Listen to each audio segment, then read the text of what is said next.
Hello everyone, I am Khushboo Tak and welcome to all of you. आपका अपना channel शिक्षा mission. पिछले लेक्चर में अपन ने एक्सरसाइज 1.1 के क्वेश्चन किए थे। आज स्टार्ट करते हैं अपन भाज्य संख्या और अभाज्य संख्याओं, और साथ में करेंगे अपन बुक के कुछ उदाहरण। तो स्टार्ट करते हैं अभाज्य संख्याओं से।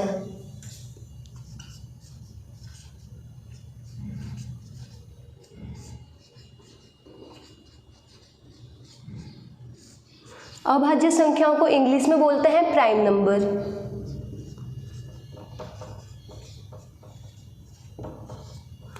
अभाज्य संख्याएं कौन सी होती है? तो अभाज्य संख्याएं वो संख्याएं होती है जिनमें एक का भाग जाता है और उसमें सिर्फ स्वयं का भाग जाता है।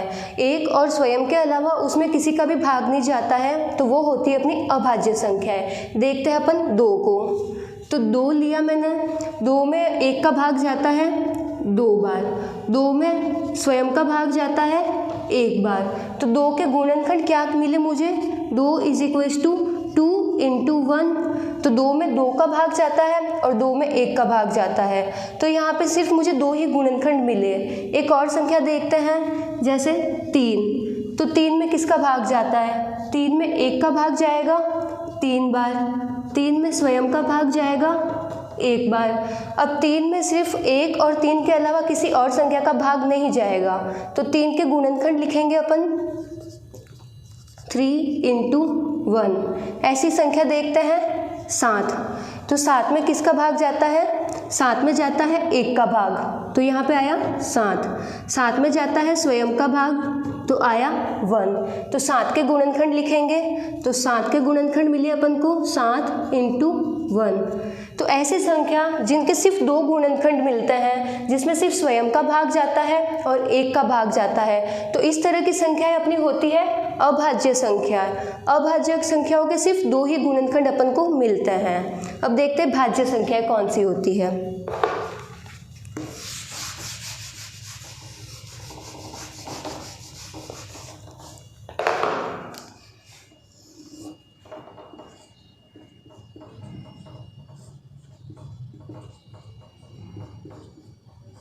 भाज्य संख्याओं को इंग्लिश में बोलते हैं कंपोजिट नंबर।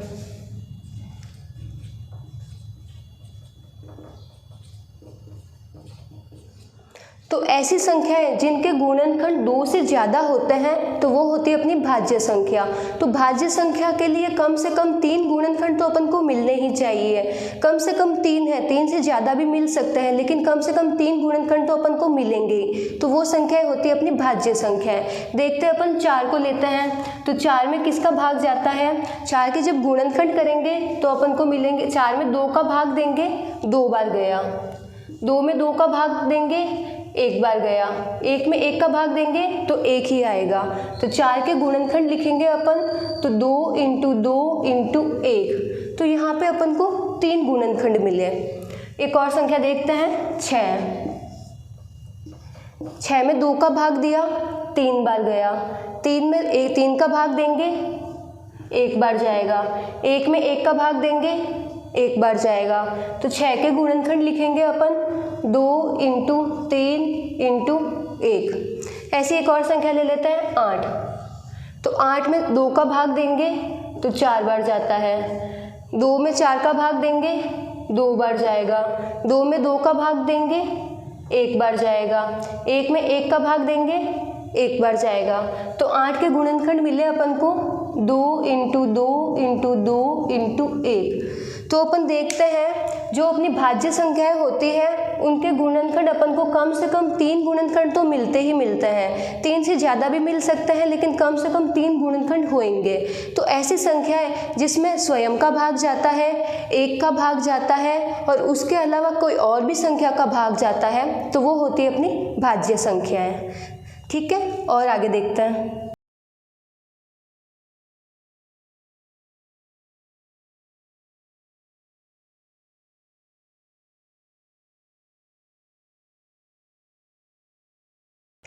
एक देखते जिन संख्याओं के अंत में 0 आता है उनके गुणनखंड क्या क्या होते हैं। तो देखा मैंने, एक संख्या ले ली 10, 10 के पीछे 0 है।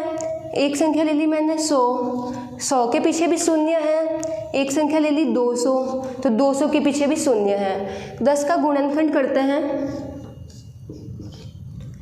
10 में 2 का भाग जाएगा 5 बार, 5 में 5 का भाग जाएगा 1 बार, 1 में 1 का भाग 1 बार। तो 10 के गुणनखंड मिले अपन को 2 × 5 × 1। अब देखते हैं 100 के गुणनखंड। 100 में 2 का भाग देंगे, सबसे पहले अपन छोटी संख्याओं का भाग देते हैं।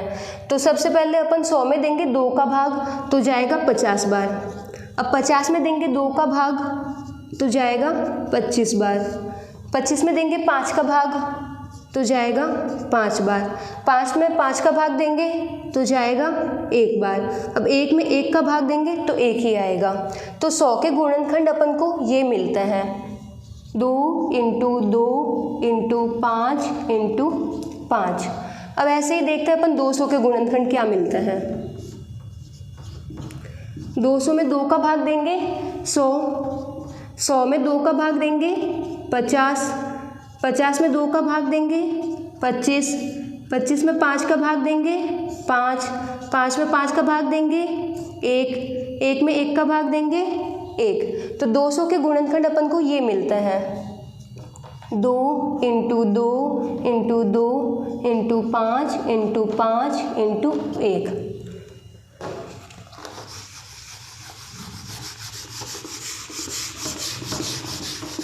तो अपन देखते हैं जिन संख्याओं के पीछे शून्य आता है उसमें एक चीज़ कॉमन आ रही है। 2 × 5 हर संख्या में कॉमन आ रही है।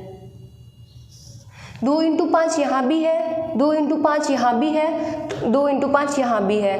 तो कोई भी संख्या जो इसके अंत में शून्य आता है तो उसका कम से कम एक गुणनखंड 2 × 5 तो होगा ही होगा। ये नोट करना है अपन को।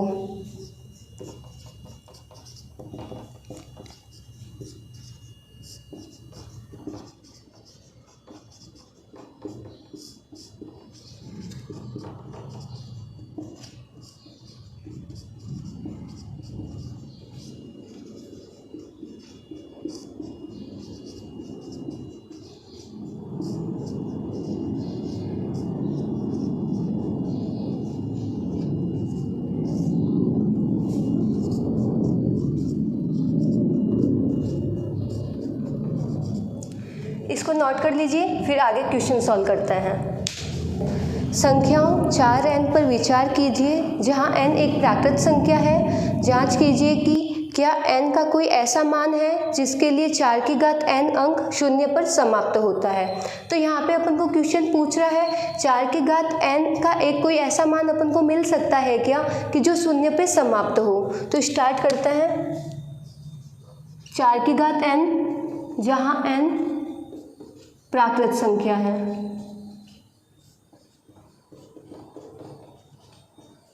प्राकृत संख्या वो संख्याएं होती है जो 1 से स्टार्ट होती है और इनफाइनाइट तक चलती है। तो यहाँ पर अपन 1 से इनफाइनाइट तक का कोई भी मान ले सकते हैं और उसके लिए देख सकते हैं कि इसका अगर अपन एक्सपेंशन खोलते हैं तो यहाँ पे अपन को अंत में शून्य मिलता है क्या। जैसे मैंने ले लिया 4 की घात 1, 1 भी अपनी प्राकृत संख्या है। 4 की घात 2, 4 की घात 3, ऐसे ऐसे 4 की घात n तक अपन देखते हैं। तो 4 की घात 1 को जब अपन लिखते हैं तो वो आएगा 4, 4 की घात 2 में 16, 4 की घात 3 में 64। ऐसे पूछ रहे अगर 4 की घात n हो तो अगर उन संख्याओं को अपन खोलेंगे तो उसके पीछे शून्य अंक प्राप्त होगा क्या। अपन ने शून्य अंक की एक कंडीशन देखी है, जिन संख्याओं के अंत में शून्य होता है तो उसका एक गुणनखंड 2 × 5 के रूप में होता है। जैसे 10 के अंत में शून्य है तो इसका गुणनखंड मिला अपन को 2 × 5। जिस भी संख्याओं के अंत में शून्य होगा उसमें कम से कम एक बार तो 2 × 5 आएगा ही आएगा। अब 4n का अपन गुणनखंड लिखते हैं तो 4 का गुणनखंड मिलेगा अपन को 2 × 2 की पावर n। अब यहाँ पे 2 तो है लेकिन यहाँ पे 5 नहीं है तो ये कंडीशन को सेटिस्फाइड नहीं करता है। इस कंडीशन को सेटिस्फाइड नहीं होने की वजह से इसके 4n के अंत में शून्य नहीं आएगा। तो इसको लिखते हैं अपन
4 की घात n का गुणनखंड 2 इंटू 2 की पावर n प्राप्त होता है। जिन संख्याओं के अंत में शून्य आता है उनका एक गुणनखंड 2 इंटू 5 के रूप का होता है। यहाँ 2 इंटू 5 नहीं मिलने के कारण 4 की घात n शून्य पर समाप्त नहीं होगी।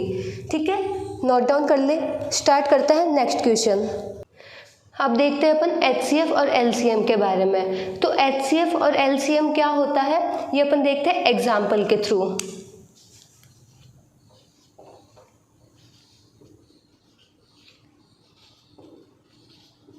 यहाँ A लिया है मैंने 20 और B लिया है 30। अब मुझे A और B का क्या निकालना है, HCF और LCM निकालना है। तो HCF होता है हाईएस्ट कॉमन फैक्टर। वह बड़ी से बड़ी संख्या क्या होगी जिसमें मैं 20 को भी डिवाइड कर सकती हूँ और जिससे मैं 30 को भी डिवाइड कर सकती हूँ, वो होता है अपना HCF। और LCM होता है वह छोटी से छोटी संख्या क्या होगी जिसमें 20 का भी भाग चला जाएगा और 30 का भी भाग चला जाएगा। अब HCF और LCM निकालने के लिए सबसे पहले अपन 20 और 30 है उनका अपन लिखेंगे गुणनखंड। तो स्टार्ट करते हैं अपन 20 का गुणनखंड लिखना। 20 सबसे पहले छोटी संख्या का भाग देते हैं। 20 में 2 का भाग देंगे 10 बार जाएगा। 10 में 2 का भाग देंगे 5 बार जाएगा। 5 में 1 का भाग देंगे 1 बार जाएगा। 1 में 1 का भाग 1 बार। तो अपन को A इज इक्वल टू 20 के गुणनखंड मिला है 2 इंटू 2 इंटू 5। ऐसे ही अपन 30 के गुणनखंड लिखेंगे। तो 30 में 2 का भाग देंगे अपन तो 15 बार जाएगा। अब 15 में 3 का भाग देंगे तो 5 बार जाएगा। 5 में 1 का भाग 5 में 5 का भाग देंगे तो 1 बार जाएगा। 1 में 1 का भाग 1 बार। तो 30 के गुणनखंड मिला है अपन को 2 इंटू 3 इंटू 5। पहले दोनों के गुणनखंड लिख देंगे।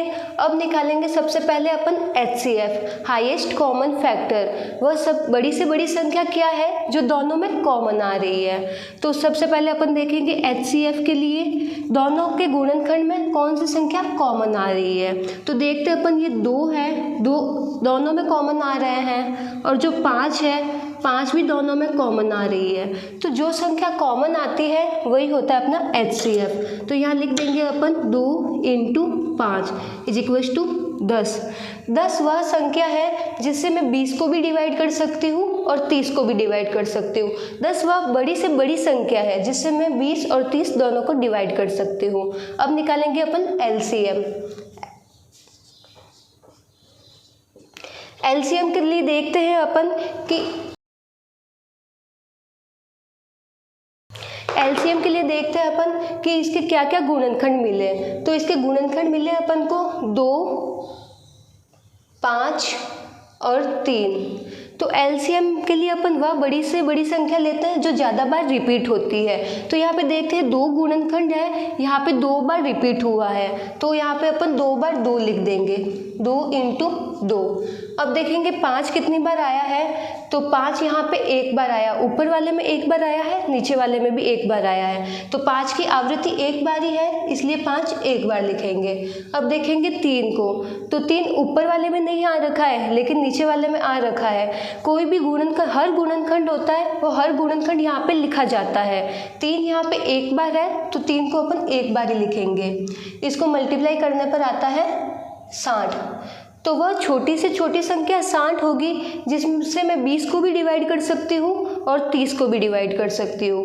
HCF होता है हाईएस्ट कॉमन फैक्टर। वह बड़ी से बड़ी संख्या 10 है जिसका भाग 20 में जाएगा और उसी का भाग 30 में भी जाएगा। और LCM है लीस्ट कॉमन मल्टीपल। वह छोटी से छोटी संख्या 60 है जिससे मैं 20 को भी डिवाइड कर सकती हूँ और 30 को भी डिवाइड कर सकती हूँ। एक फार्मूला और HCF into LCM is equal to A into B। जब अपन को 2 संख्या दे रखी होती है अगर उसका अपन HCF और LCM निकाल कर अगर मल्टीप्लाई करते हैं तो A और B को जो मल्टीप्लाई करेंगे जो आंसर आएगा वही आंसर इधर भी आएगा। देखते हैं अपन HCF मिला अपन को 10 तो यहाँ लिखते हैं 10। LCM मिला यहाँ पे मेरे को 60 तो यहाँ लिखेंगे अपन 60। A है अपना 20 यहाँ लिखेंगे 20। B है अपना 30 तो यहाँ लिखेंगे 30। 60 इंटू 10 600, और यहाँ पे 20 इंटू 30 600। तो अपन के पास लेफ्ट हैंड साइड की इक्वेशन और राइट हैंड साइड की इक्वेशन इक्वल आई। तो ये प्रूफ होता है HCF into LCM is equal to दो संख्याओं का गुणनफल। यह हमेशा दो संख्याओं के लिए ही लागू होता है। अगर अपन के पास में 3 संख्या आ जाएगी तो ये नियम लागू नहीं होगा। इसके साथ स्टार्ट करते हैं नेक्स्ट क्वेश्चन अपनी बुक का। संख्याओं 6 और 20 के अभाज्य गुणनखंड विधि से HCF और LCM ज्ञात कीजिए। तो अपना जो एग्जाम्पल 6 है उसमें अपन को 6 और 20 का HCF और LCM निकालना है गुणनखंड की विधि से। तो स्टार्ट करते हैं।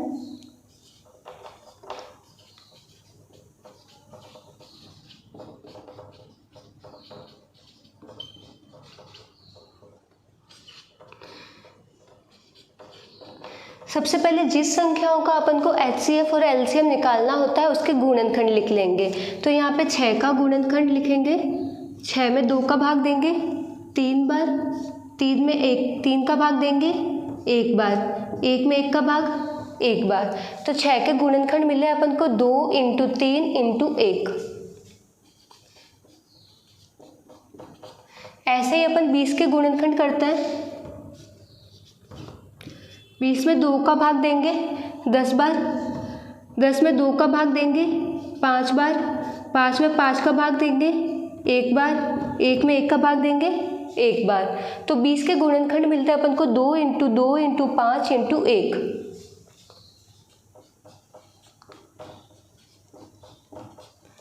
अब HCF के लिए अपन हाईएस्ट कॉमन फैक्टर लेते हैं। इन दोनों में कौन सी संख्या है कॉमन आ रही है। तो देखते हैं अपन इन दोनों में जो कॉमन आ रहा है वो तो है सिर्फ 2 और 1 आ रहा है 1। अब 1 को मल्टीप्लाई करो तो भी वही आंसर आता है। तो इसको 1 को अगर नहीं भी लिखें तो भी कोई फ़र्क नहीं पड़ता है। तो अपन का HCF आ गया यहाँ पे 2। अब HCF 2 लिखूँ तो भी वही रहेगा और 2 इंटू 1 इज इक्वल टू 2 लिखूँ तो भी वही रहेगा। इस 1 को नहीं भी लिखेंगे तो भी इससे कोई इफेक्ट नहीं होएगा। तो HCF आ गया अपन का 2, मतलब 2 वह बड़ी से बड़ी संख्या है जिससे मैं 6 को भी विभाजित कर सकती हूँ और 20 को भी विभाजित कर सकती हूँ। अब निकालते हैं LCM।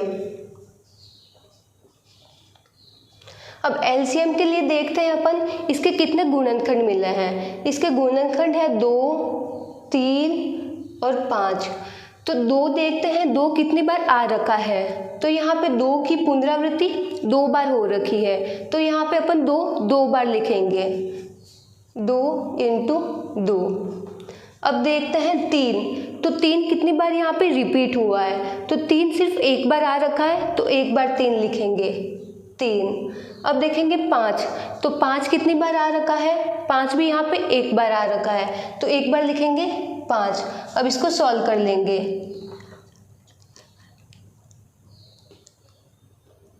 तो यहाँ पे आएगा 60। तो अपना LCM आया 60। वह छोटी से छोटी संख्या 60 है जिसमें 6 का भी भाग जाएगा और उसमें 20 का भी भाग जाएगा। ये हो गया अपना 2 हो गया अपना HCF और 60 हो गया अपना LCM। ठीक है, नोट डाउन कर लीजिए। अगला क्वेश्चन करते हैं। अभाज्य गुणनखंड विधि द्वारा 96 और 404 का HCF ज्ञात कीजिए और फिर इसका LCM ज्ञात कीजिए। तो यहाँ पे अपन को बोल रहे हैं 96 और 404 का सबसे पहले तो अपन को HCF निकालना है, फिर HCF की हेल्प से अपन को LCM निकालना है। LCM यहाँ पे अपन गुणनखंड विधि से अपन को नहीं निकालना है, पहले HCF निकालकर HCF की हेल्प से LCM निकालना है। तो स्टार्ट करते हैं क्वेश्चन से।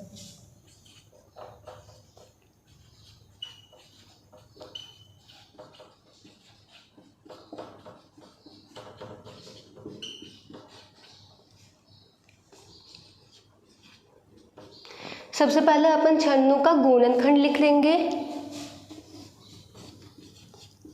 तो 96 में 2 का भाग देंगे तो हो जाएगा 48 बार। 48 में 2 का भाग देंगे हो जाएगा 24 बार। 24 में 2 का भाग देंगे 12 बार। 12 में 2 का भाग देंगे 6 बार। 6 में 2 का भाग देंगे 3 बार और 3 में 3 का भाग 1 बार। तो 96 के गुणनखंड मिले हैं अपन को 2 into 2 into 2 into 2 into 2 into 3, 5 बार 2 आ रखा है, 1 2 3 4 5, 1 2 3 4 5। ये हो गया अपना 96 का गुणनखंड। अब लिखते हैं अपन 404 का गुणनखंड।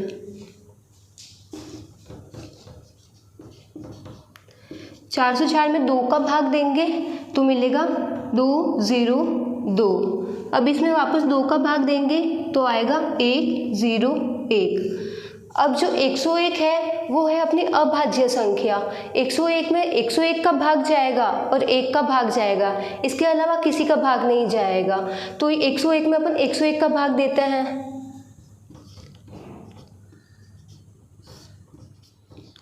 तो 404 के गुणनखंड मिले अपन को 2 × 2 × 101।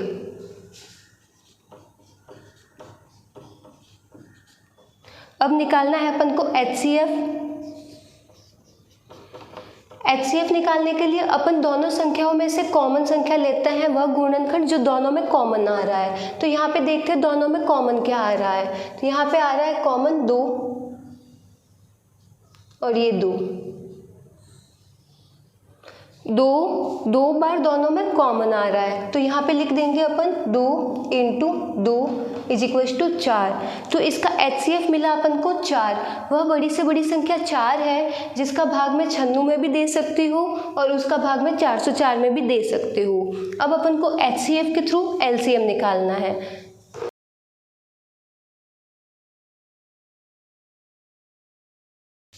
HCF के थ्रू LCM निकालने के लिए अपन ने फॉर्मूला देखा था, HCF × LCM = 2 संख्याओं का गुणनखंड। यहाँ पे 2 संख्या दे रखी है अपन को 96 और 404।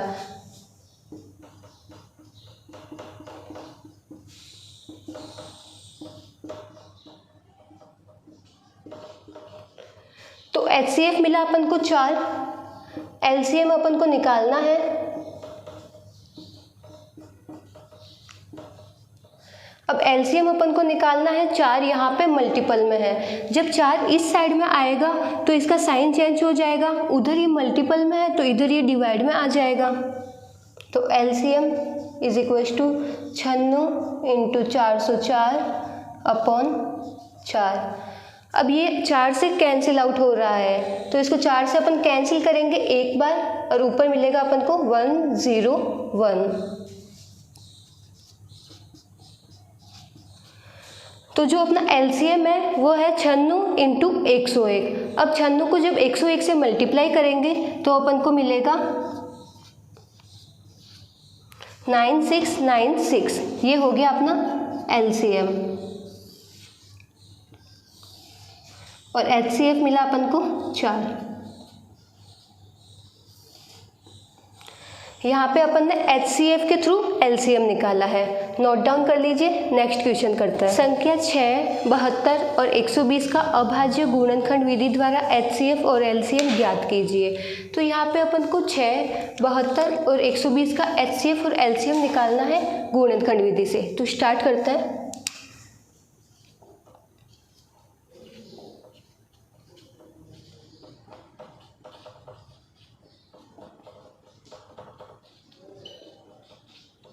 तो यहाँ पे अपन 6 को मानते हैं A और 6 के गुणनखंड लिखते हैं। 6 के गुणनखंड मिलेंगे 2 का भाग देंगे 6 में तो जाएगा 3 बार, 3 का भाग देंगे 3 में 1 बार, 1 का भाग 1 में 1 बार। तो 6 के गुणनखंड मिले अपन को 2 × 3 × 1।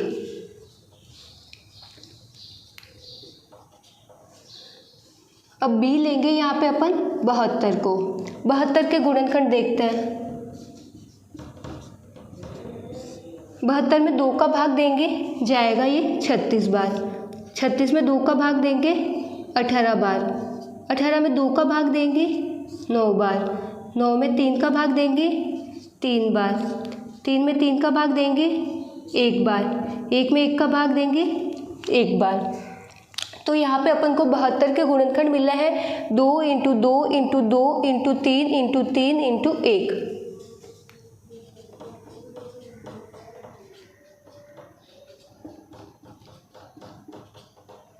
अब लिखेंगे अपन 120 के गुणनखंड। 120 में 2 का भाग देंगे 60 बार। 60 में 2 का भाग देंगे 30 बार। 30 में 2 का भाग देंगे 15 बार, 15 में 3 का भाग देंगे 5 बार, 5 में 5 का भाग देंगे 1 बार, 1 में 1 का भाग देंगे 1 बार। तो 120 के गुणनखंड अपन को ये मिलता है।